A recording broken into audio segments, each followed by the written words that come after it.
20 minutes after 7 o'clock, and it's the time of the week when we talk local food on Northern Community Radio. Saturday, January 23rd is the 10th annual Back to Basics Sustainability event at Pine River Backus High School. Also, the day offers many classes related to local foods, including seed saving and exchange, growing tomatoes, farm animal husbandry. I always like the word husbandry, mushroom cultivation, and more. Because you're a husband. Yeah, well, I suppose. One of the classes featured is growing your own food year-round, taught by Sue Peterson from Azariah. Is that it? Azariah Acres. Azariah Acres in Foley. Sue is joining us on the phone now. Good morning, Sue. Good morning, Robert. Good morning, Maggie. Good morning. In the time that we've known you, Sue, you've always been a strong promoter of sustainability, and I hear you've written a new book. Well, I have. I have Shiver Me parsnips and Shiver Me chickens, which are for animal and vegetable sustainability. And my third book is actually not going to be published until my birthday, which is in March. And that's Shiver Me pickles, and that will be about food preservation. You know, where we live is a great place, but there's special challenges associated with it. And one of them is that if you want to supply yourself with food for the entire, you want to make your own food, right? You want to be self-sufficient. The weather does not always cooperate here. No, it's zone 3. Exactly. And so one of the things that I want to do, because I consider myself successful, right? So there you go. I do raise almost all my own food, and it's not that hard. I think people are intimidated by that idea. Well, it's winter and, the days are too short. And well, actually, that's not true. You do have to bear some things in mind, and with proper planning, you can do so many things. You can have almost anything that you want. Now, you're not going to get to grow bananas in the winter unless you have a greenhouse, But really, if you're smart about what you do and you take advantage of the wonderful array of foods that are available to us, even being able to grow in this climate, and if you're smart about how you preserve your food, and if you don't plan very well, you can also do sprouts, which only take 4 days. So there you go. I mean, you don't have to be hungry for long. There's so many alternatives, and I guess that's what I want to stress to people, is that there's so many alternatives. The hard part is choosing. What do you really want? And by the way, it's okay to say, you know what, I really don't like this. Uh-huh. It's okay, because people sometimes think, well, gee, I grew this, and so I have to eat it. Really? But what if it makes you feel so guilty? I thought it was just us. It's food. Food should be a source of joy, of nourishment, of being uplifting to you. I mean, it's got to feed you, but it's also got to be something that you like. Well, so what do you grow in the winter? What do you like to grow? Well, I have a lot of food preserved from the rest of the year, of course, because I'm a nut. And so I have, there's all the root cellar stuff that you already have. And then what I do for fresh greens is sprouts or shoots. Oh. Now, and I don't particularly like, honesty here, I do not like broccoli and alfalfa sprouts. I'm sorry, some people really do. I'm like, no, you can have them. But I grow pea shoots, I grow buckwheat, I grow sunflower. Any of these can be, you eat as plants, right? It's like a salad. So I grow my own fresh salad. Because you got to have some fresh food, and then I have a lot of stuff which is fermented or frozen or dried or whatever. So I have all kinds of other things like that as well. Again, there's so much variety. I just want people to be inspired to try. How do you not think you're a failure? How do you grow them? Are you growing them inside the house, the kitchen window? Oh. Well, yeah, pretty much. You have to admit that Minnesota in the winter is just too cold. I do have a hoop house, and the thing that people have to remember, I tell them about the hoop house, because the hoop house is my favorite place to be in February. On a February afternoon, I'll go out there, and man, you can meditate. It's like 60 degrees, and it's so nice. Ooh. And everybody's thinking, well, gee, can't you grow all this stuff in there? Well, the answer is no, because my stuff is in the ground, and the ground is the same temperature. And the temperature in the hoop house is the same as outside at night. Right. So if it's 20 below outside, it's 20 below in the hoop house. So you don't get to grow a lot of stuff. You can start things in the summer and fall, and it'll go for a while. But unlike places that don't have our cold, like Elliot Coleman has written a really fabulous book about farming the back of the calendar, farming in the winter. He's from Maine, by the way. They don't get 20 below, people. So his ideas, although they're really cool, don't work here if we get like this last spate of weather we got.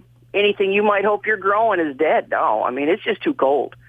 So you have to do other things, and that means, and you just, you accept it, right? And so you plan for it. And so I have several flats of greens growing in my house because I do like my house to be warmer than outside in general. And so you just make it, you just let it go, right? And you enjoy and you appreciate what's there. And, you try different things. And, if you're doing it just for yourself or your family, you're not growing 100-foot-long row of something or other. It's not like you're going to have 50 pounds of Jerusalem artichokes you don't want to eat. I have a friend who they raise almost all their own food, too. And for 15 years, every fall she'd dig up the Jerusalem artichokes and she'd bring them down and put them in the root cellar that she could use them. And every spring she'd bring them back up and plant them. So, Sue, how important is the root cellar to all this? Well, root cellar is this is another piece now. We got to think outside the box, right? Root cellar is a location that has certain characteristics. Okay? So, a root cellar has to be a place which is relatively cold, but above freezing. And it has to be, you want it to be accessible. So my root cellar, if you will, I have a place in one corner of a closet of my house, which is plenty. Let's be practical with people. You don't have to go dig a root cellar. I would love one of those old-fashioned root cellars, they have like the door that goes into them and all this really cool stuff. But, I got too much to do, and honestly, I don't have enough to put in there. So I have a couple 100 pounds of food. Well, yeah. I'm not going to spend all this time and effort to make this beautiful root cellar for a couple 100 pounds of food. That's crazy.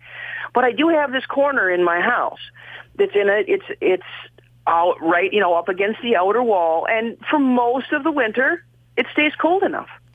Right. Robert can, you can. Just realized some of my kitchen cabinets could work for that. Yeah. Well, exactly, and that's part of what I talk about in some of the year-round food supply, this workshop I'm giving, which, by the way, this is the second time I've given this one.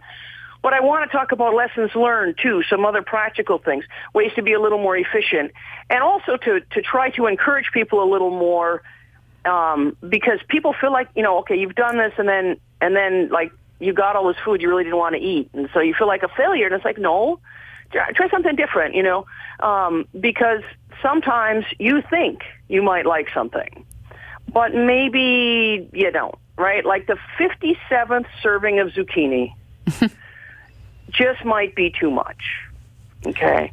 And so the thing is that I want people to realize it can be an ongoing, it can be a growing experience. It's growing experience, obviously enough. And my emphasis on growing your own food is almost exclusively on vegetables. Mm-hmm. Now, if you want to be more advanced, obviously you can grow your own grains. I tried that a couple times, decided that no, that was not a good fit for me. I like potatoes too much anyway, so I don't have trouble finding starch. And of course, animals are their own category, and that's just a piece of your self-sufficiency. Like I said, my focus here is on plants and doing all of this yourself. Animals is kind of a whole other category, and obviously enough. I mean, I have plenty of meat because I raise all these different kinds of animals, so that's kind of another piece. But my focus here is on growing things and on things people can do almost anywhere. Now, I'm trying to picture your pantry, Sue. What does it look like? What have you put up? Okay, what have I put up? That's a good question. I do not like sweet things all that much. So I have about 4 or 5 different kinds of fruit, but it's just fruit. And if I want any sweetening in it, it's a little bit of honey because I have honey from my farm. So I have apricots and cherries and different apple things, of course, pear sauce, that sort of thing for fruit because that's one of the easiest things to can. And then I have a lot of frozen berries, okay, because smoothies are just the best. And then I have several different kinds of pickles and lots of sauerkraut because I like kraut. I make my own kraut. Well, you like potatoes, so that makes sense. There you go. And so then, so that's what's in my pantry. And then, my root cellar would have things like potatoes, carrots, parsnips. I have kohlrabi. And, kohlrabi is kind of like a mild turnip is really what it is. And so all of that stuff is there, too, to be used, whenever you're going to cook. Most of that stuff I tend to prefer for things like stews, and in the winter, one of the things I did this year was, if you can different things, including meat, by the way, in 10 minutes you can have really a fabulous stew. It takes you 10 minutes. Well, that's because you did all the work in the summer. Yeah. But, it's pretty cool. So I have a lot of different things, like I have chicken broth, and I have yak broth, and I have goose broth, and I have all these different things. I have meat broths, but I also have vegetable broths. So I can make just about anything that I want. And what that allows me is it keeps me away from the junk. Right? You come home or you come in. I live on my farm and I work, this is where I work. So, the end of the day and you're like, okay, I'm hungry. What am I going to eat? Well, it's really tempting to want to say, well, gee, why don't I just order from a local, pizza place or something? But, if you have this stuff, it takes 10 minutes. And that's another piece of the whole year-round food supply is you have to be thinking about, okay, well, you're going to need some of those. Or the kids have something going on and, Mom, I'm hungry. Well, okay, 10 minutes, you can give them good food. My daughter does not live at home anymore. She's in a dorm. And when she comes home, I make chicken noodle soup for her out of the chicken broth that I have and all that kind of thing. Yeah, and you know how long it takes me? 10 minutes, and it's fabulous because the chicken broth is good. And so when you have basis of stuff which is really good, then it's really easy to do that and to stay away from ordering out or, whatever. That's part of what you want to be kind of thinking about. Again, not demanding of yourself that I have to eat this. Because, you try something and you can and you decide, gee, I really don't like it very much. It's okay. Your compost pile would be grateful. Or, like me, my pigs would be grateful. So, all depends. But mostly the thing about growing food is the connection with things that are alive. And it's that connection which really, I think, promotes people's health. Not only their physical health, but their mental health as well. Because knowing that it's something that you were able to, hey, look, I did this, and gee, doesn't it taste good? It won't taste like the stuff you buy in the store. It'll taste different, and sometimes, especially kids, always like the store-bought stuff because, I don't know, because parents tell them that the other stuff's good. We are talking with Sue Peterson from Azariah Acres in Foley. She's one of the presenters at the 10th Annual Back to Basics Sustainability event at Pine River Backus High School, and that's happening this Saturday. And your workshop is called Growing Your Own Food Year-Round. Sue, tell us a little more about Azariah Acres and kind of what's happening now. You're kind of getting ready for baby animal season, I suspect. That's correct. This is like the calm before the storm. This is the time of year actually when I write books, which I'm working on my third book, but it's not done yet. And I have to give myself a deadline, otherwise it'll never happen. But so this time of year, everybody is kind of put where they belong this winter. And then first animals will probably be calves late February. Well, earliest would be late February, sometime in March. And then I've got my sheep start sometime in March, going into April and May. And I've got pigs. Pigs will probably be April 27th because, if the cycle's right. Well, no. One of the things that's really, really important about having a farm and having babies and stuff like that is there's a lot of times a year when if you're not paying that much attention, it really doesn't matter. But when an animal's in labor and having babies, you got to be paying attention because you could lose the baby, you could lose the mother as well. That's like this really vital time. Mm-hmm. So this time of year, I know my animals aren't ready yet, so I have a lot more freedom to do things like being gone a lot. There was a time when I would sleep in the barn when my sheep were lambing. I don't do that anymore, but there are lots of shepherds that do. Hey, now, you don't have a lot of time. when you say be gone, are you talking like in a beach in Mexico, or are you talking like Minneapolis? What do you mean? Oh, being gone, that'd be things like back to basics. I'm going to be up there all day. I'm going to be gone for the day. Oh, a day. Okay. Yeah, a day. This is the only time I travel as well. My son, thankfully, lives at home, and I'm very proud of my boy. He's 20 and working a full-time job, doing just great. And the thing is, he's mature enough that I can trust him with the farm. The other thing that's going on is right now, I dry up, because I milk cows, my cow. I milk my cow for my milk. And she's dry right now, so this is the only time. So I can let David take care of my animals now, but he's not milking my cow. I milk my cow. Do you hold your coffee cup just right under that cow and you squirt it in there, or what? You bet. Actually, I have a vacuum. And the thing is that I do have a milker and all that kind of thing too. But a lot of it is because it's enough milk where I can do a lot of stuff with cream. I can make my own butter. This is another aspect of self-sufficiency, and not everybody can do that. Not everybody has the facilities. Not everybody is a glutton for punishment enough.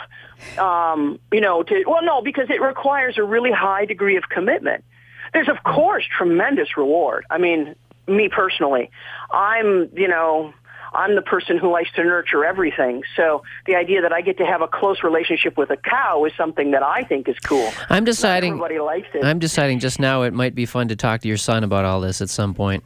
So see what he thinks about. Oh, yeah. Well, he's kind of he's not, he takes care of the farm. It's not quite his gig. He's doing some other things, but I didn't really realize how much I wanted to farm until I was close to 30. So my guess is that he may eventually turn back to wanting to farm, or he might not. We're just going to ask him about you. Oh no. Well, Sue, one thing that stands out for me every time I talk to you is how everything in your farm is connected to everything else. That when you have excess food, it goes to the pigs, and I'm sure that the manure goes into your garden, and that everything kind of feeds into everything else. It's kind of a circular system, and that's sustainability. But this workshop, you're going to talk about ways that just somebody who doesn't have that huge commitment that you do can just grow food themselves and keep things going year-round, and that sounds really pretty neat. Well, it is, and it should be something that is inspiring and uplifting, because that's what it's for. It takes work, it takes planning, but then, you get the reward at the end. And if people, rather than being intimidated by this idea, and, the other part of it is, you don't have to grow absolutely everything. Maybe you only want to grow certain things. Or maybe there are certain things that that you like so much that you want to have available. Like if you want to do your own greens and, that you can go cut them whenever you like, for example. Or if you want, if you know that you make the best salsa and you want to be able to have salsa all winter. Well, that's one aspect. Well, maybe you're not going to grow your own grain then, or maybe you're not going to have your own cow.